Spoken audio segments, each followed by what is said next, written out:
Today, to speak about the emotional basis of educational processes, I will first explain what is my point and how I'll do it.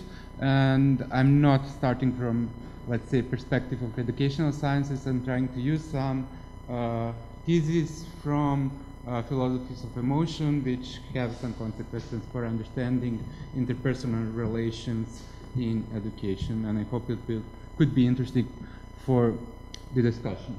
So first, what I will not do, why we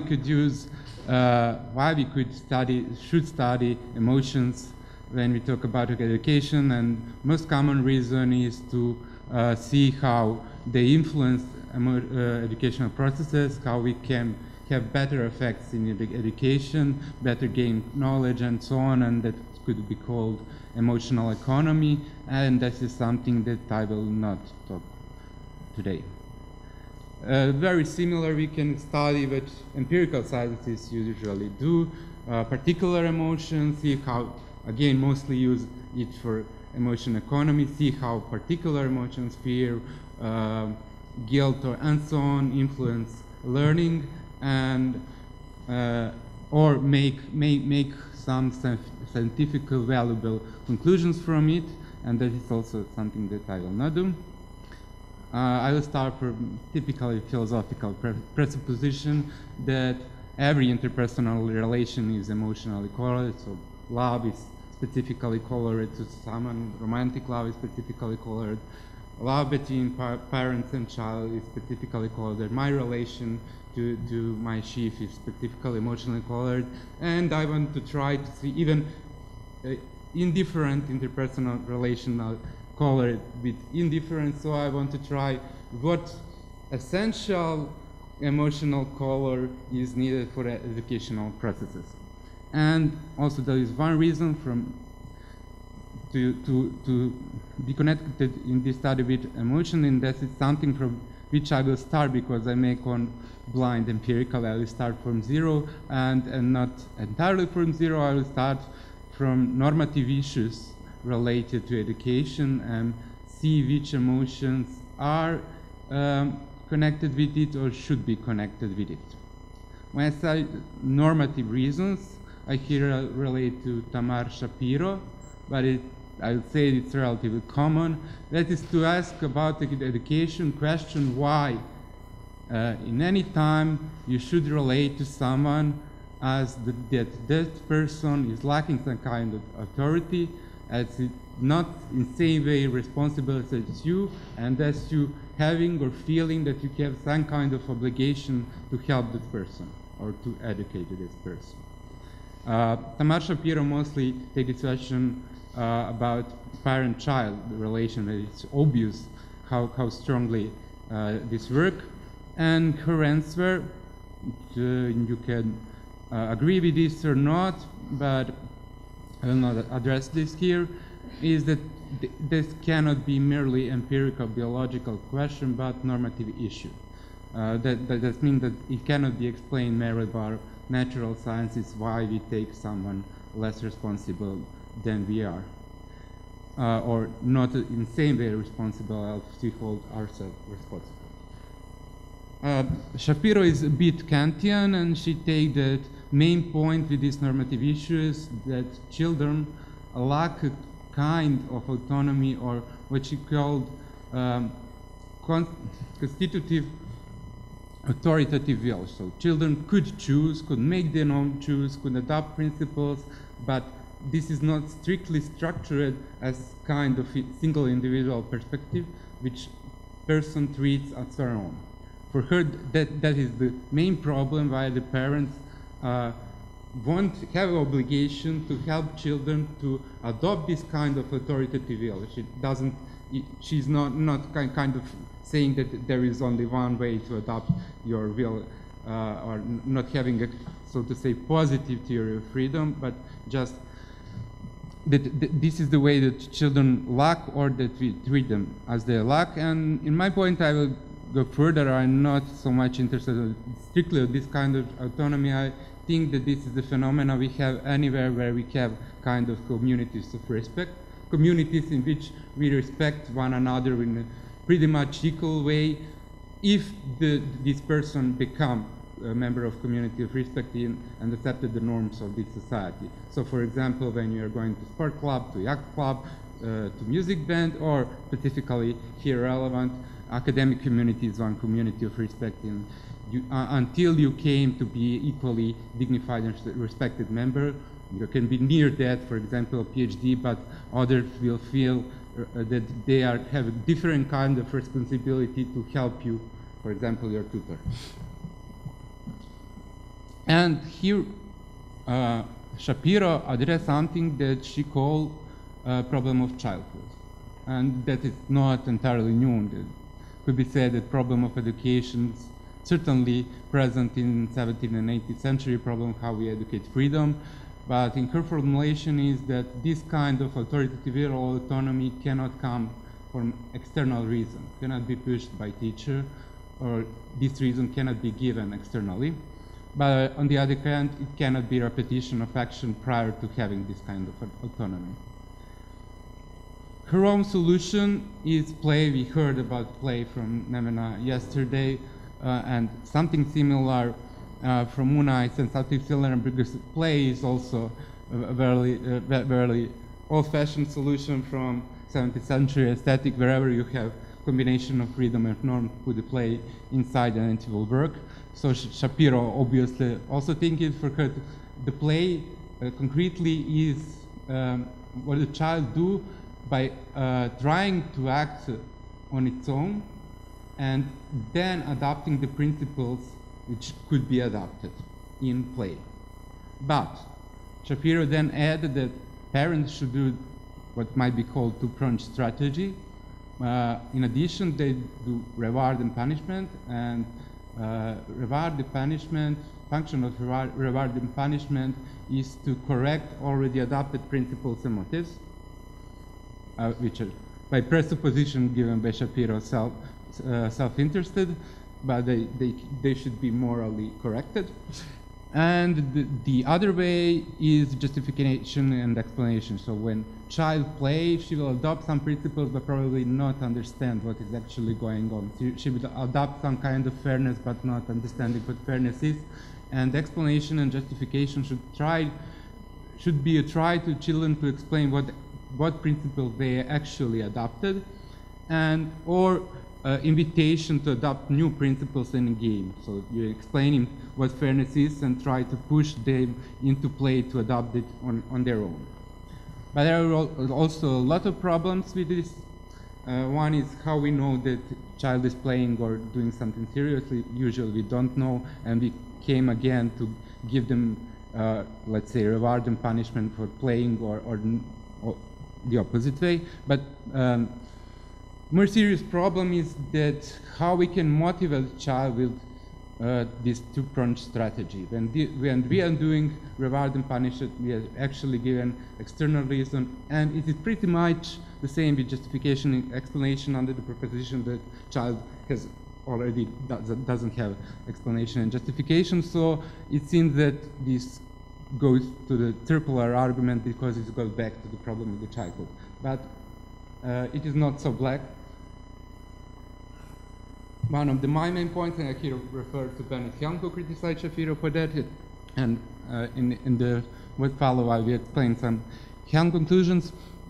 Problem with Shapiro is that actually that it entirely skipped that these are essential interpersonal relation, concretely interpersonal relation or some kind of loving between child and parents.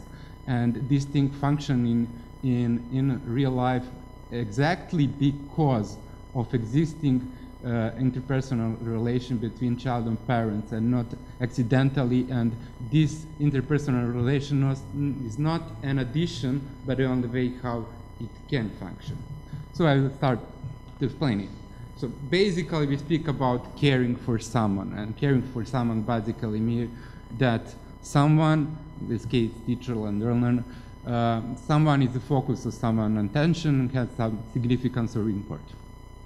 And most basic case, unfortunately most present in education, is that teachers have some conception of good, conception of well-being, probably with autonomy of the learner included, but this is his conception how autonomy should look like, and she cares for the learner to be well, but this is external reason for learner, and here problem exists.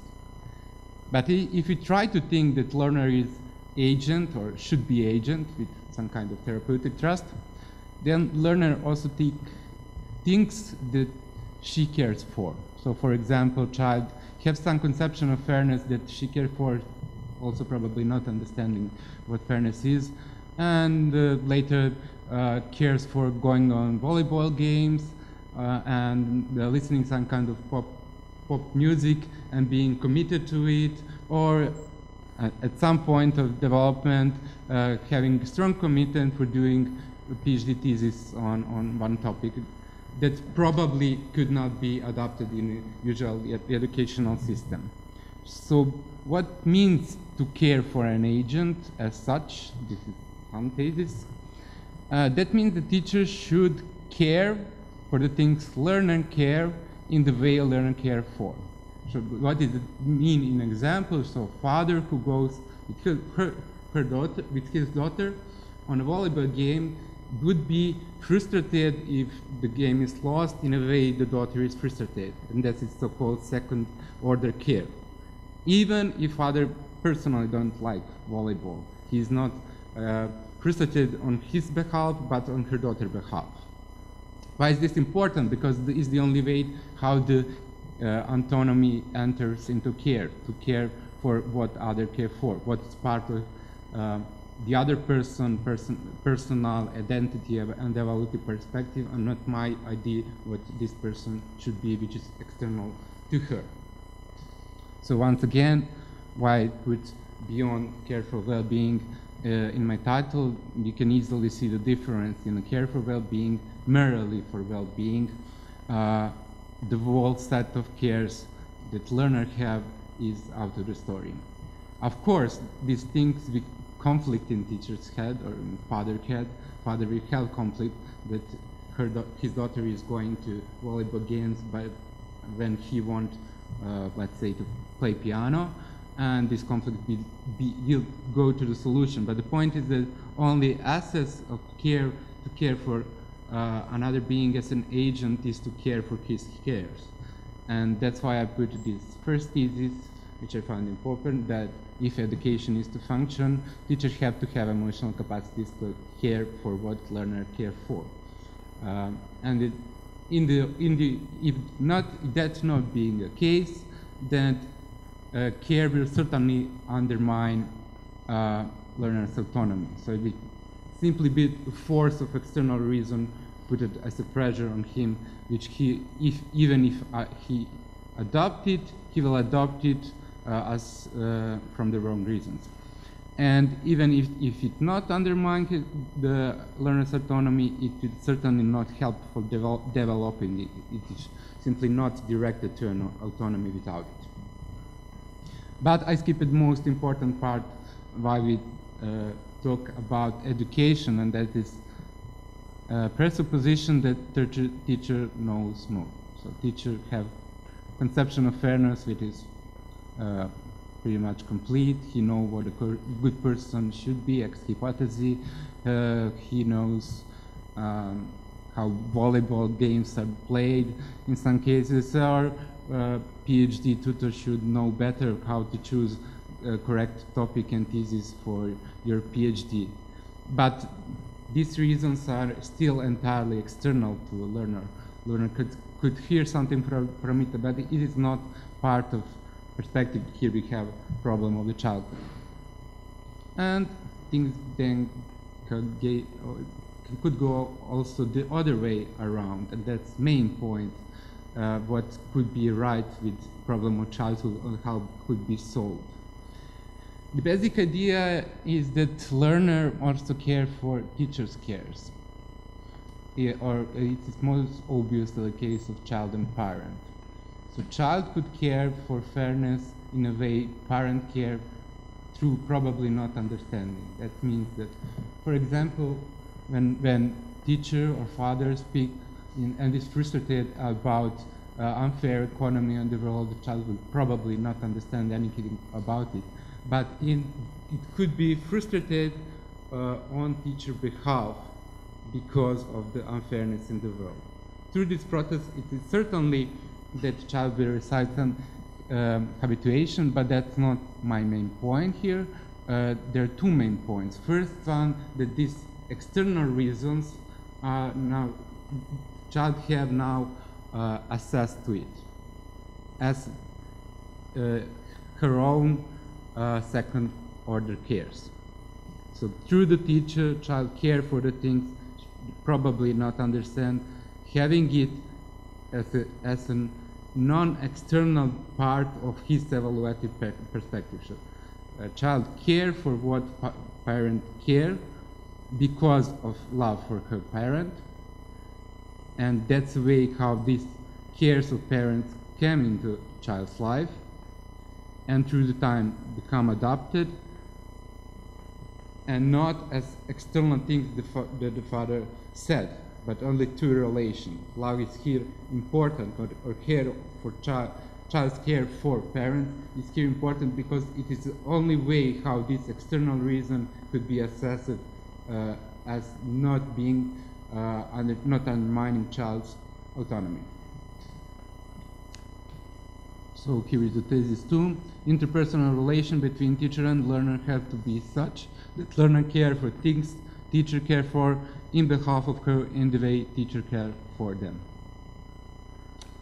I will just say that this is usually friendship relation between the equal. Here is quasi because difference is the teacher is not equal, and here is ex hypothesis that teacher know more and that his cares are whenever came in conflict with learner's care or probably have priority because learner will probably trust teacher that he know more. Or there could be situation, it's more complicated at this picture, surely of joint engagements when we are doing something together, this kind of relation to other as one of us is constituted.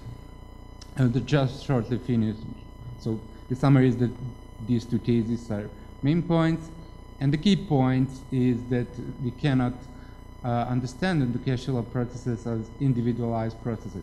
When I say individualized, Shapiro's solution to problem of childhood is obviously individualized. She just speak about child playing, about parents punishing, and that doesn't have anything to say constitutive about their interpersonal relation. And I think that most literature, even those who explicitly address interpersonality in educational science, is unfortunately oriented in this individualistic view. I will just, we have enough time, put some questions and objections. First, these shortcomings of this model, and it's pretty much obvious. You can easily find that friendship relations and joint engagement is not something which is always recommended in education. There are a lot of problems if teacher became friend with the students or with the learners, and I agree with it. And when we take in consideration massive education system, even if we go away from shortcomings, it became impossible. My second question is, does this mean that most essential parts of educational processes are outsourced outside the educational system?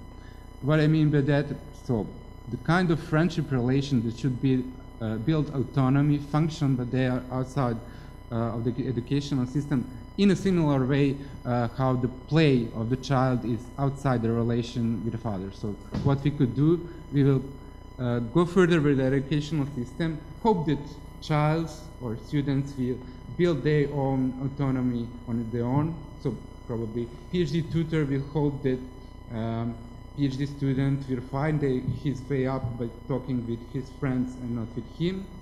And the educational system will be used for prize and punishment in the end. It will test only if you gained what you should gain with your friends.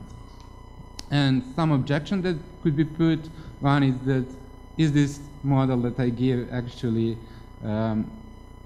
much harder to acquire than full-fledged autonomy from which all of this started?